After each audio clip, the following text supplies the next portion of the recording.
Smash. This concept is really good at beating man and zone coverages. The slot's gonna have a 12-yard corner and the outside's gonna have a 5-yard hitch. First, we'll talk about zone. Zone's pretty good because this corner is gonna have to make a decision. If the corner steps up to guard the hitch, the quarterback can drill this big money over the top, get the huge completion. But if the corner sinks back and guards the deeper route, the quarterback can take the easy one. This is called a high-low read. We're gonna see a lot of these today. This is the choice route. The slot is literally just gonna read where is the open grass and then get to that spot. If the defense is playing heavy inside, he's gonna take this route and break it out. If the defense is playing on top, he might be able to stop, give him a hard outside fake, and jet across his face. But this is the most key part to this route concept. This X receiver has a mandatory outside release. So whoever's guarding this receiver, you want to turn his eyes away from whatever this choice route is. So that way, if the route actually does break outside, this defender isn't able to turn and jump the route for an interception. Especially in the NFL, this concept's a lot more common than you would think. You can tell it's a choice concept instead of a called route because usually the slot receiver will tempo off the ball, skip a little bit, just so that way they have time to read it and see where they can break into the open spot. So look at how Davante Adams climbs up,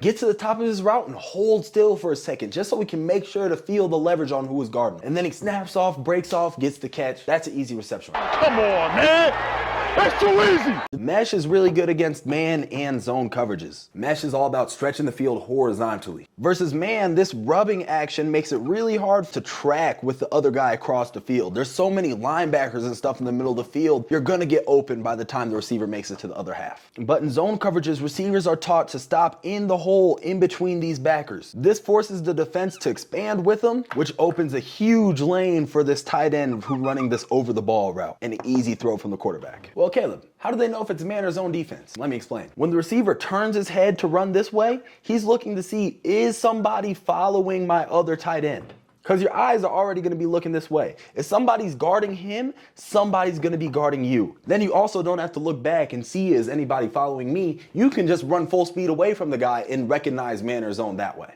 Let's watch Odell run this route. In the slot, cuts through, rubs off his teammates, finds his zone, quarterback gives him the ball quick.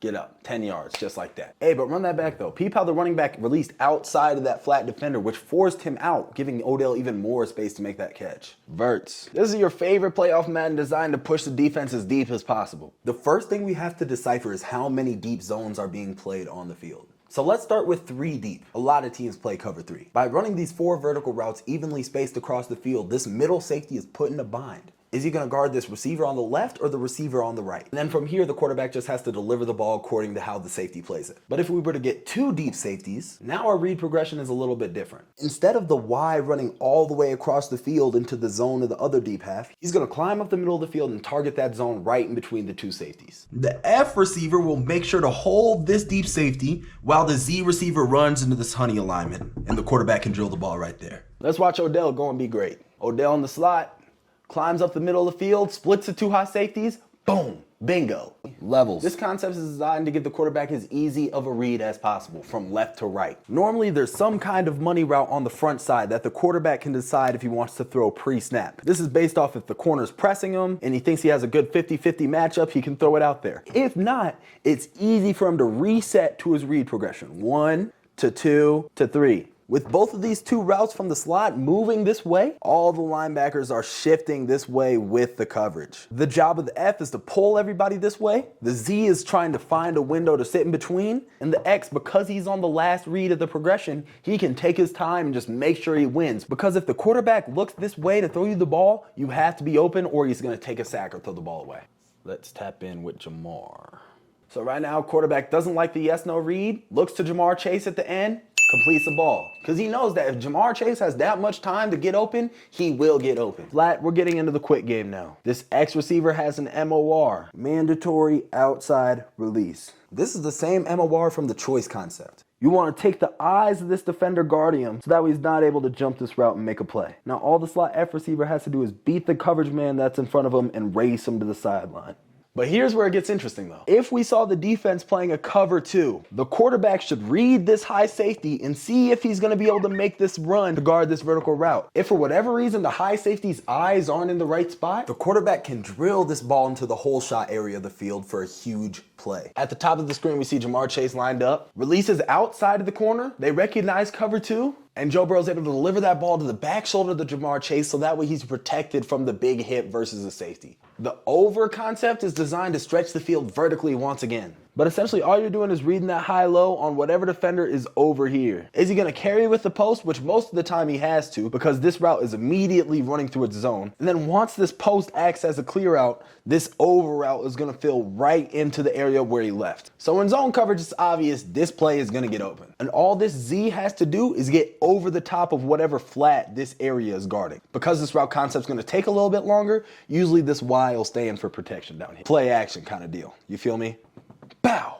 But in man defenses, this is just as effective. Just because this crossing route is so hard for one person to guard because of how they can straighten up and snap it back off. Jettas runs this route really good. Let me show y'all real quick. Jetta starts this route, notices the man-to-man coverage, takes that one rocker step to the middle, and that's enough to influence the corner to get off of his path. And now we got the defense running into each other looking stupid. Wide open, couldn't be an easier throw for the quarterback. I'm not gonna lie, that route is crazy. Mills concept is one of the best cover 4 beaters in the game of football. This is one of the best cover 4 routes because this dig route is designed to attract the attention of this defense right here. If everyone's responsible for a deep quarter, if this safety bites on the first thing he sees on this dig route, then the X receiver is going to have an easy post route with no post help from the middle of the field. When on paper, this corner is expecting post help right here. All right, but Caleb, what if it's not cover 4, bro? Then you just wasted a play, right? Wrong. That's why we got 2 more receivers.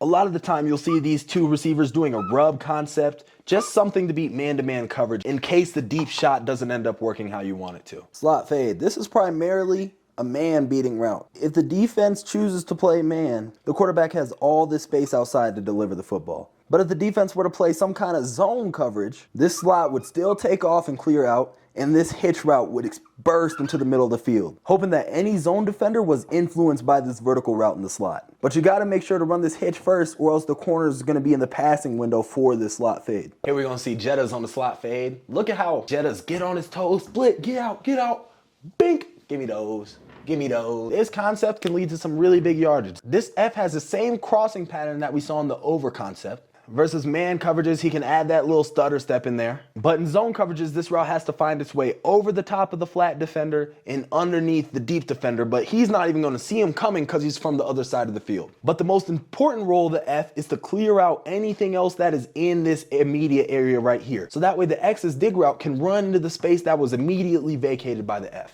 Super easy read progression. A lot of the time coaches will put something quick on this side for the quarterback to read because this concept will take a little bit longer in the progression. How to read this? 1 to 2 to 3 to 4.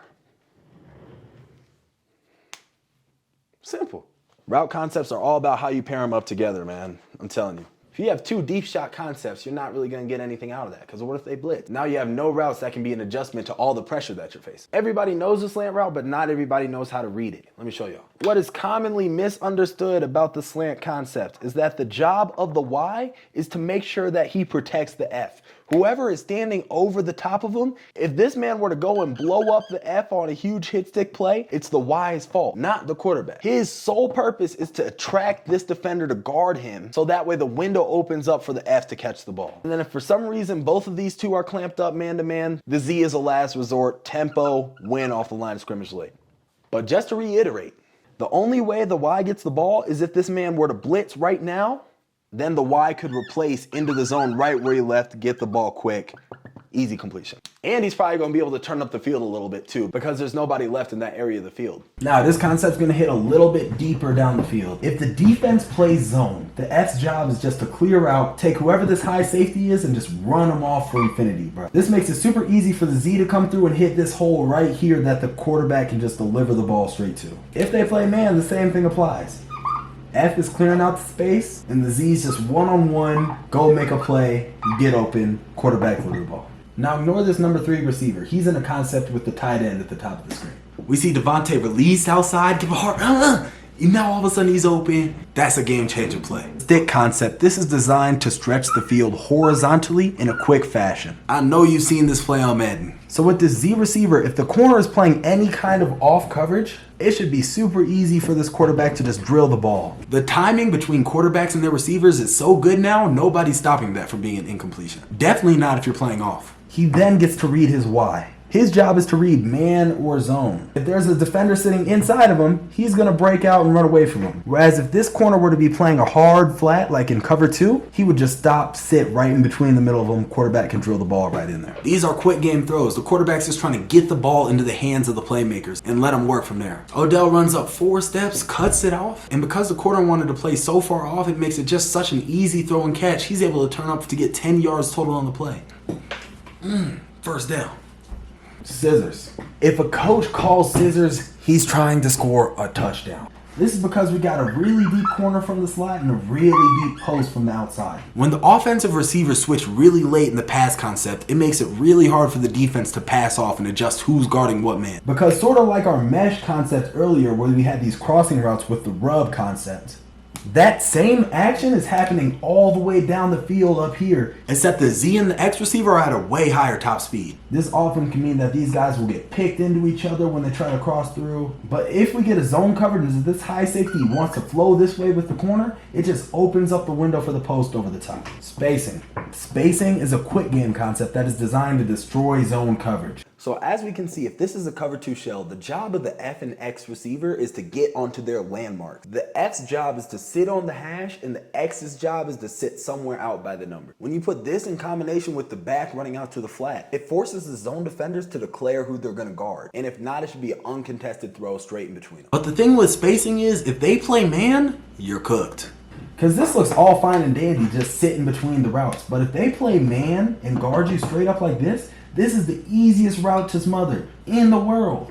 So what a lot of teams will do is they'll call spacing on this half of the field and they'll call stick over here just so that way if it's man, they can play on the left side. If it's zone, they can play on the right side. And as long as the quarterback identifies the defense correctly, he's going to have a completion. Let's look at Davante Adams on this. There he is in the slot, bottom of the screen. And you see him get to his landmark, stop, turn around. Now, Davante Adams got strapped, but he's supposed to because it's man coverage. And if you look at the top of the screen, the man beating route actually beat his man. I'm not trying to hate on the Raiders, but quarterback, you got to do a better job pre-snap identifying man or zone. So yeah, if they're running man, don't call spacing. You're done for that. You're mostly going to see this concept in the red zone. Once you get inside the 7-yard line, it gets really hard to play zone on defense. That's why goal line fades are so popular. When it comes to this China route, this is basically the goal line fade for slot receivers. The quarterback's literally just going to read the break of this F and see if he can beat his man one-on-one. If he beats this safety guarding him right here, the F receiver's going to have all this room up here to work with and catch the ball. And then the quarterback can put this over the top for him.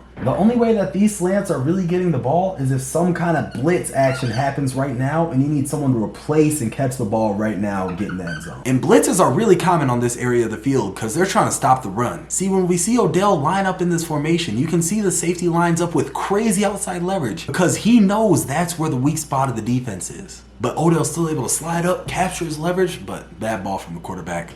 Now the dropout route concept is super interesting because it functions sort of like a choice route. Now you might ask me, why are these lines dotted up the field? It's all about reading how the defense plays you. So if this corner is pressed up on top of you, on the outside you're reading if you can beat the corner by the time your route depth comes up. This is usually at about 16 yards. So if the corner's pressed up and you think that you can run past him, and you think that you can release on him and run past him, get out of there, go on ahead. You know what they say, if he's even, he's leaving. The world is yours, go score a touchdown. But if this corner were to bail out late into a deep third zone, then it doesn't make sense for you to keep running deep. Just fall out of this route and catch the comeback route right here. And a lot of offenses, this fallout concept has taken the spot of the comeback route. Because think about it this way. If the receiver had a locked comeback route, but if he were to beat this corner so bad off the line of scrimmage, by the time he gets to this break point, the corner is underneath, chasing, trying to catch up. When this receiver turns around, this quarterback is going to throw the ball straight to the corner for being in bad position. So this dropout concept allows for the receiver to keep going and the quarterback to put this ball over the top. The flood concept is designed to flood this outside portion of the field with routes hitting at different depths. When teams run this, it just forces the question, how many guys is the defense going to commit to guarding the sideline? Because if they play this man-to-man and play one defender here, and one defender over the top, that leaves a lot of opportunity for somebody on this backside to come across and fill into the spot where they just vacated from. If they decide to play zone, they have to have somebody guarding this top route or else he's going to run wide open.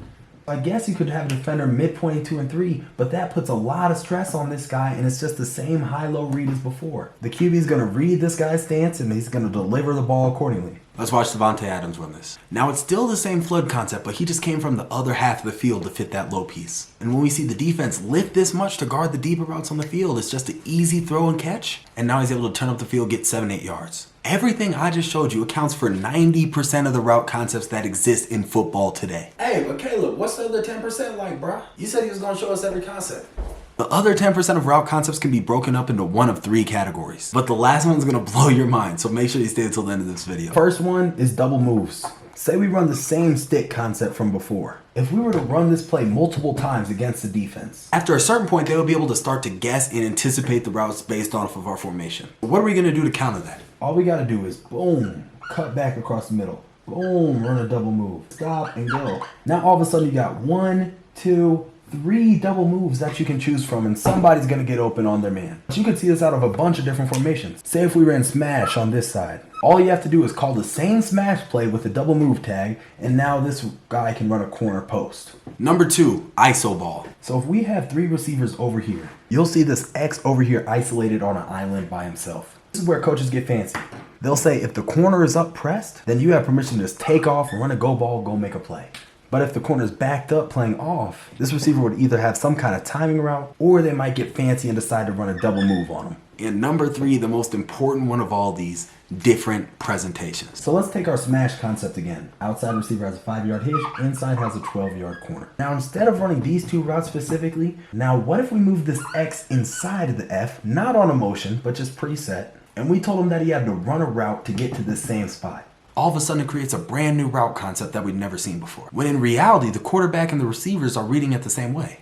What if on our flat concept, we decided to throw another guy in there and just run the same MOR just to make it look like a 3x1 look instead of a 2x2? What if on this over concept, we told the Z to get to the same spot but from the left half of the field? All of a sudden, we invented a K route. See, when you really put your mind to it, there's an infinite amount of ways that you could tell receivers to run different routes. But it really just comes down to the timing of how they relate to the quarterback. And are you gonna pop up in his vision at the same time as if you were running a regular route? But hey man, that's it for this video. Like and sub if you like this one. Shout out to Jesus Christ. Shout out the King. I love y'all. Be easy.